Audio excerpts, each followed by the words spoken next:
Bapak Ibu Saudara yang Tuhan Yesus kasihi, Shalom dan selamat malam. Di malam hari ini kita akan membaca dan merenungkan sebagian firman Tuhan untuk kita renungkan bersama. Firman Tuhan untuk kita di malam hari ini terambil dari Lukas 6 ayat 13. Lukas 6 ayat 13. Mari sebelum kita membaca dan merenungkannya, kita satu dalam doa. Kita berdoa. Tuhan Allah Bapa, di dalam Yesus Kristus, Engkau adalah sumber hidup bagi kami. Engkau sumber kekuatan, Engkau sumber hikmat dan sumber berkat.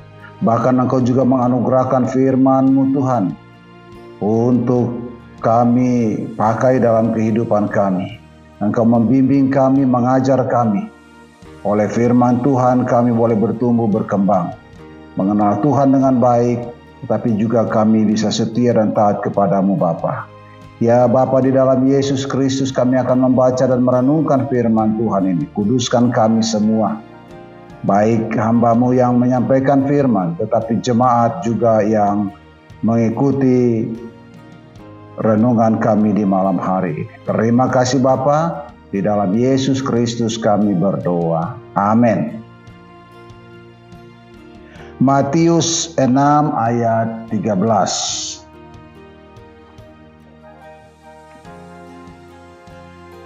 Ketika hari siang, ia memanggil murid-muridnya kepadanya, lalu memilih dari mereka dan 12 orang yang disebutnya rasul.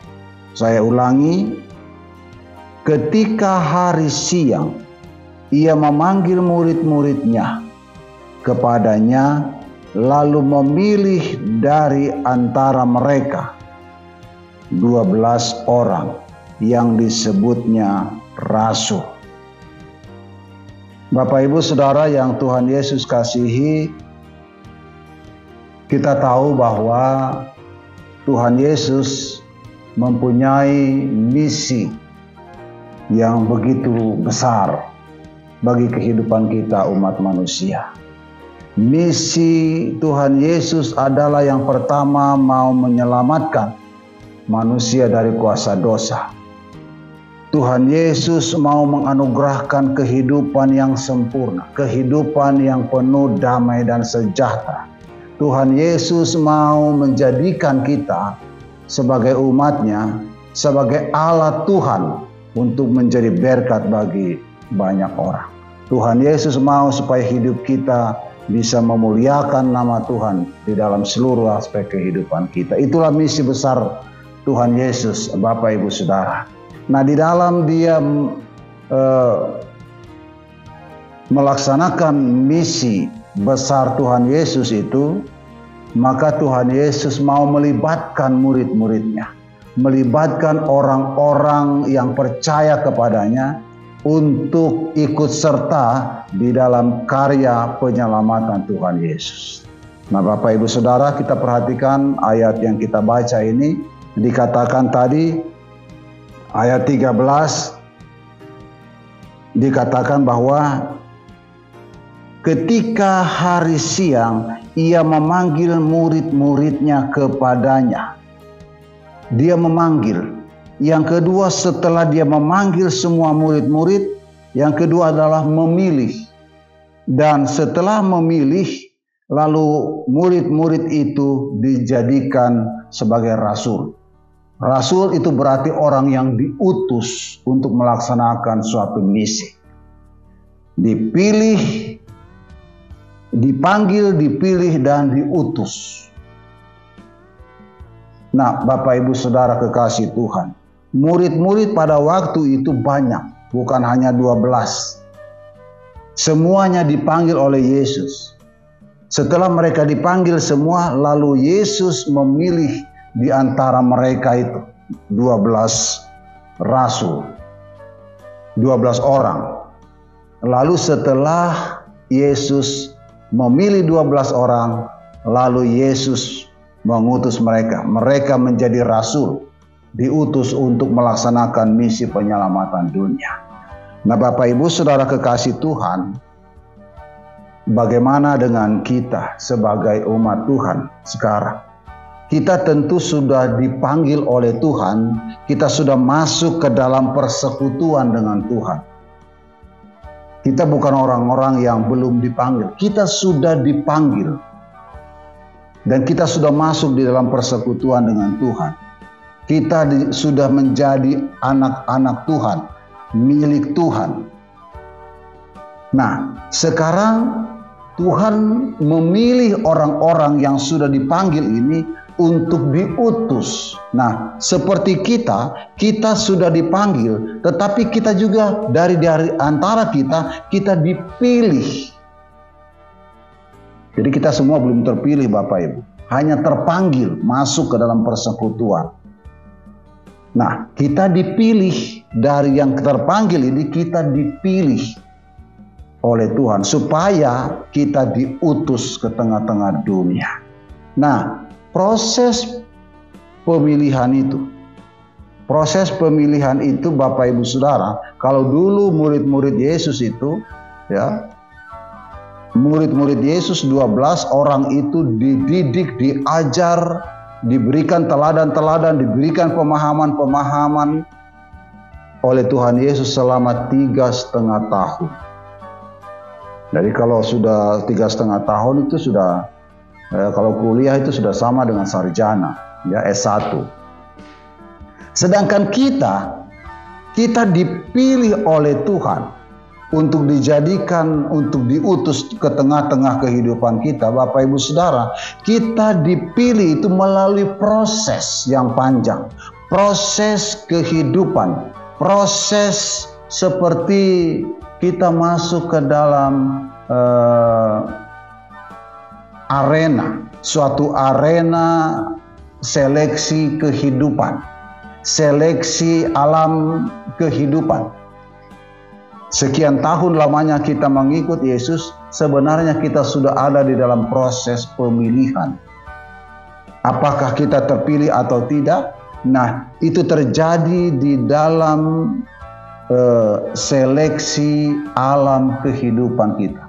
Dalam alam kehidupan yang kita jalani Bapak Ibu Saudara, ada banyak hal yang kita temui, ada banyak hal yang kita alami, ada penderitaan fisik, ada penderitaan batin, ada berbagai macam pergumulan, masalah ekonomi, masalah pendidikan anak-anak, masalah rumah tangga, belum lagi relasi kita dengan semua orang. Ada banyak masalah-masalah yang kita hadapi.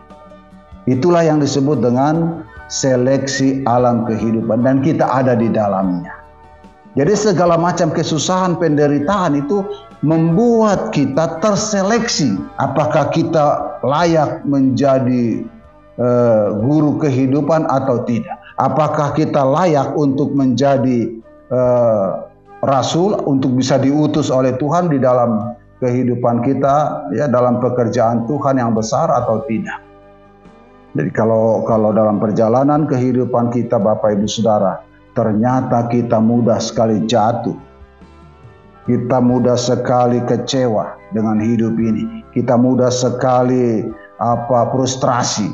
Kita mudah sekali menyalahkan orang lain.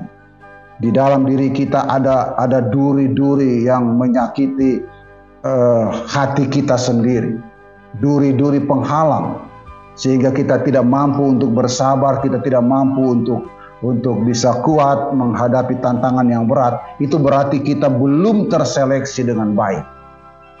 Tapi apabila kita mampu menjalani kehidupan yang penuh dengan tantangan ini, kita mampu bersabar, kita mampu bersukacita di tengah-tengah penderitaan, kita mampu untuk mengatasi segala macam tantangan itu dengan tetap setia taat kepada Tuhan, dengan tetap kita memiliki hikmat Tuhan, maka kita berhasil. Kita bisa dipakai oleh Tuhan menjadi berkat.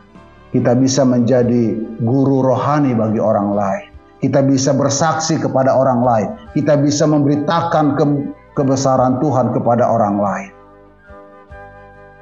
Seorang pelaut, apabila dia selama hidupnya hanya lautan tenang saja yang dijalaninya, sekian puluh tahun hanya lautan yang tenang yang dijalaninya, maka dia tidak bisa menjadi nahkoda yang hebat.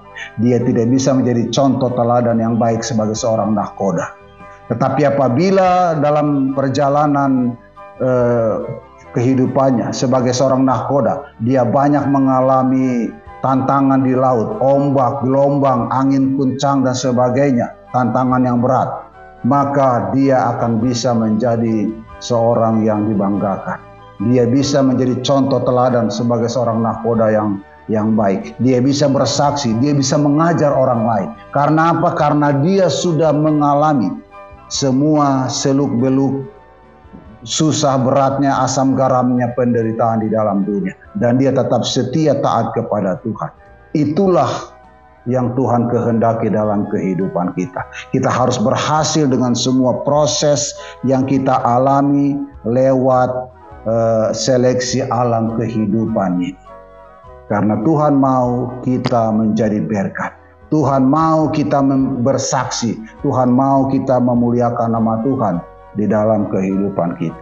Nah, sama seperti murid-murid, mereka diutus oleh Tuhan ke dalam dunia, memberitakan Injil, memberitakan kebesaran nama Tuhan, dan mengajar untuk mengenal kasih Allah.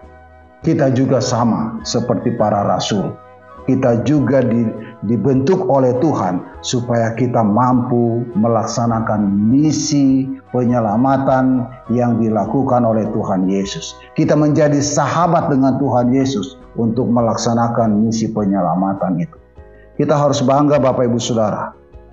Tuhan menjadikan kita sebagai teman untuk melaksanakan misi penyelamatan dunia. Tuhan Yesus menyertai memberkati saudara-saudara supaya Bapak Ibu Saudara semakin hari semakin dikuatkan, ya, mempunyai keteguhan iman, mempunyai kekuatan hati, mempunyai kesabaran, ketabahan, bahkan Bapak Ibu Saudara bisa berkemenangan. Sehingga suatu ketika nanti Tuhan memakai hidup kita untuk menjadi saksi, untuk mengajar orang lain, memberikan teladan kepada orang lain, dan Tuhan pakai hidup kita menjadi berkat bagi banyak orang. Itulah misi yang berhasil dari Tuhan Yesus. Kiranya firman Tuhan yang sudah kita renungkan di malam hari ini itu menjadi bagian dalam kehidupan kita. Cita-cita dan harapan kita ke depan adalah kita menjadi tangan Tuhan, menjadi sahabat Tuhan, kita dipakai oleh Tuhan untuk menjadi berkat. Tuhan Yesus memberkati. Amin. Mari kita berdoa. Tuhan Allah Bapa dalam Yesus Kristus, terima kasih ya Bapa. Roh-Mu yang kudus menyertai kami di dalam kami merenungkan firman Tuhan ini. Berikan kami kemampuan ya Bapa supaya firman-Mu ini boleh bertumbuh, berkembang dalam hati kehidupan kami.